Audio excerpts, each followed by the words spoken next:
रिश्तों से बड़ी प्रथा। सुरभि, जरा जाके देखो निधि अब तक तैयार क्यों नहीं हुई। हम अभी देखते हैं।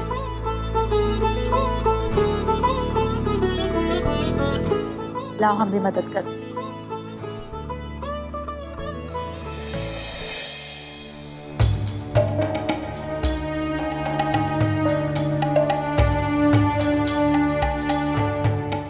कौन था वो? तेरे कॉलेज का यार या फिर तेरा आशिक जो तुझे इस तरह कोने में ले जाकर होली की मुबारकबाद दे? हम किसी और से प्यार करते हैं और इतना सब जानने के बाद भी जीजू ने अब तक शादी से इनकार क्यों नहीं किया?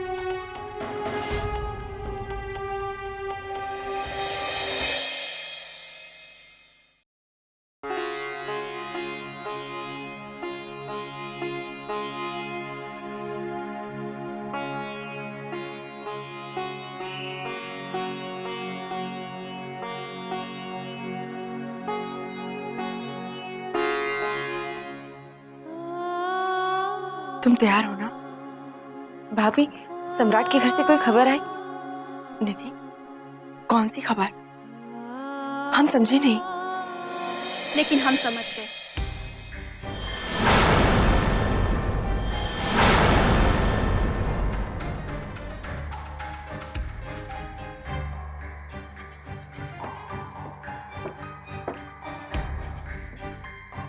हाँ निधि, तुम्हारे ससुराल वालों ने तुम्हारे लिए कुछ भेजा है।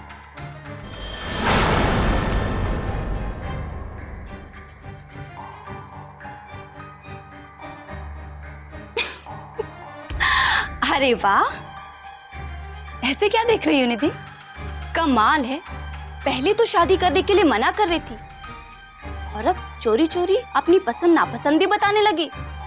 वाह जी वाह। देखो कैसे कैसे लड्डू फूट रहे मन में। अरे जब ये तोहफा देखोगी ना तब तो खुशी से पागल हो जाओगी निधि। देखो कितना सुंदर तोहफा भेजा है तुम्हारे ससुराल वालों ने, तुम्हारे पति ने।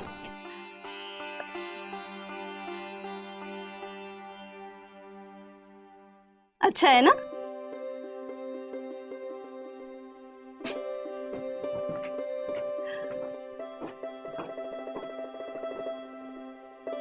अरे वाह, कितना प्यारा हार भेजा है दामाद जी ने।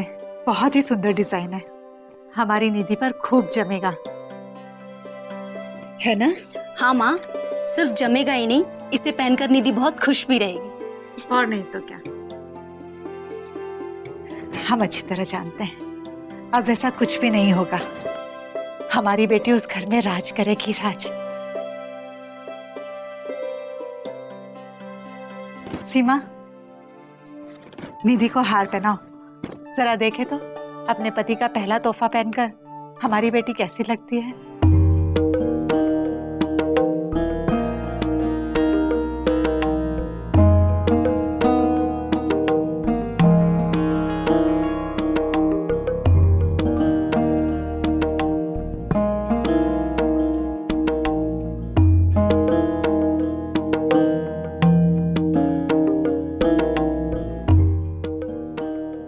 अरे वाह, कितना प्यारा लग रहा है।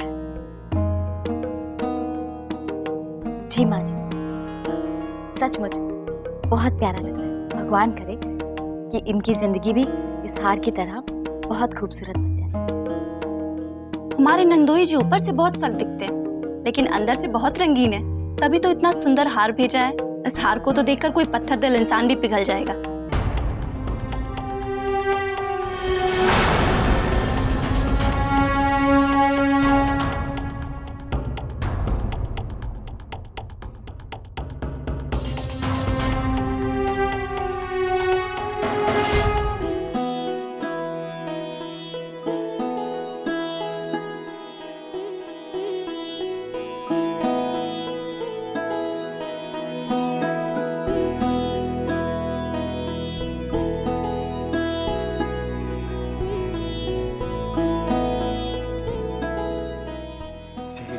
बहुत देर कर दी आपने आने में। बाबूजी तो कब से आपका इंतजार कर रहे हैं। वैसे मार्कंडे बाबू अच्छा कर रहे हैं। इस तरह पुराना रिश्ता नया भी हो जाएगा और बच्चे को अपनी माँ भी मिल जाएगी। जी सही कह रहे हैं आप।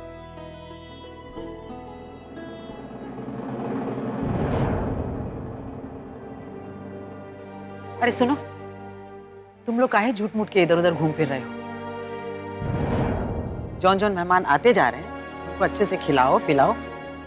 चलो जाओ।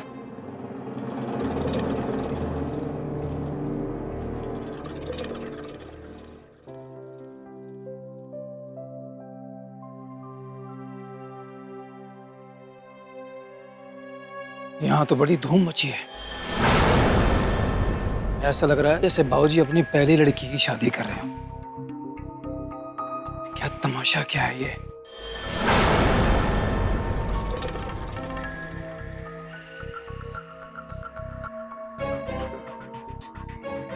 हेलो।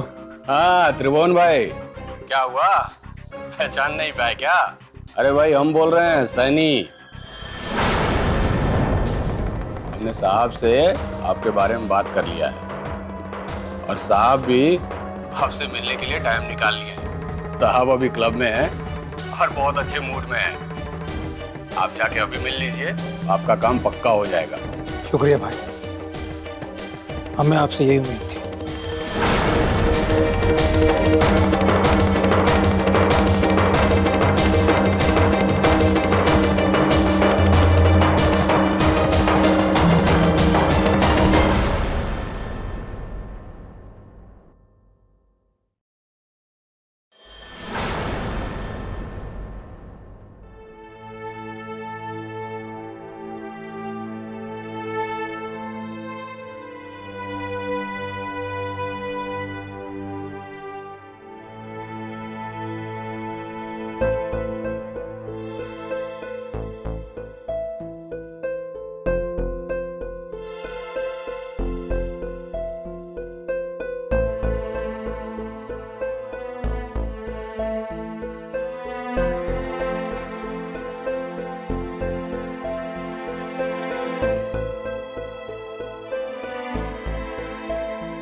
निधि को तैयार करने की जरूरत नहीं है,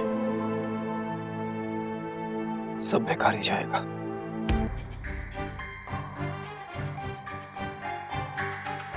तू चाहती थी ना कि तेरी शादी रणविजय से ना हो, तो नहीं होगी।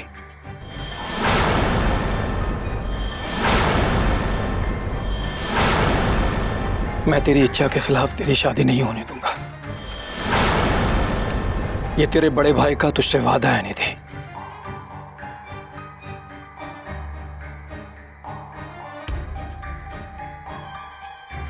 फेंक दे उतार के ये कूड़ा करकट।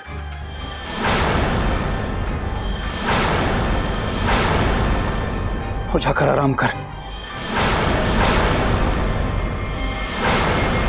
मैं देखता हूं ये शादी कैसे होती है।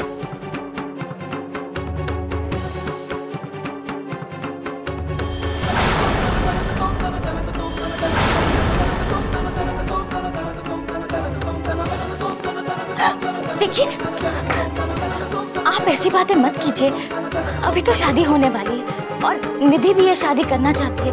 अब आप बेवजह बात मत बढ़ाइए। मैं बात बढ़ा नहीं रहा हूं, बल्कि ये बात जो बढ़ती जा रही है उसे रोकने के लिए जा रहा हूं। आप ऐसा क्यों कर रहे हैं? आप तीनों भाइयों ने बाबूजी से इस बारे में तो बात कर ली थी। अगर बाबूजी ऐसा चाहते हैं तो आप क्यों जबरदस्ती करने पर अड़े हुए हैं? अब तू मुझसे सवाल करेगी? नहीं नहीं, आप हमें गलत समझ रहे हैं। हम सवाल नहीं कर रहे। हम जानते हैं कि बाबूजी बदलने नहीं वाले। और हम नहीं चाहते कि इस समय घर में कोई तनाव हो। देख तू क्या चाहती है और क्या नहीं चाहती मुझे इससे कोई मतलब नहीं है। तू हट रास्ते से। आप हमारी बात क्यों समझ रहे?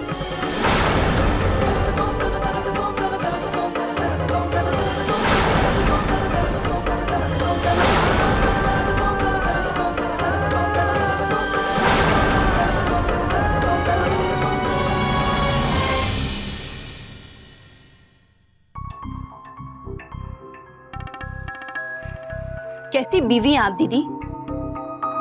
ये जो हर समय आप जेठ जी के सामने रिरियाती रहती है ना, इसीलिए वो आपके साथ ऐसा बर्ताव करते हैं। अरे हम भी किसी की बीवी हैं और अपने पति को परमेश्वर हम भी मानते हैं, लेकिन क्या मजाल वो हमसे इस तरीके से बात कर ले। इतनी हिम्मत आपके देवर में नहीं है दीदी। ये भाई साहब के मुंह से तो कभी कुछ अच्छी बात निकल ही नहीं सकती। हर समय दिमाग में खुराफात घूमता रहता है। इतना सब कुछ हो गया और जब शादी होने वाली है तो फिर से नया नाटक शुरू करने वाला है। अरे आदमी को कभी कुछ अच्छा भी सोचना चाहिए दीदी, लेकिन नहीं। कौन सा नया नाटक शुरू करने वाले?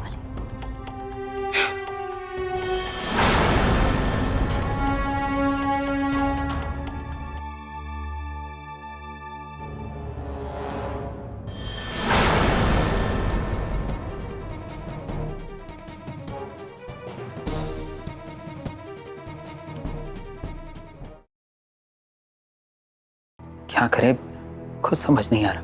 कितने कितने बेबस हो गए हम, कुछ भी नहीं कर सकते। निधि अगर रणविजय भैया से शादी कर लेगी तो उसका जीवन बर्बाद हो जाएगा।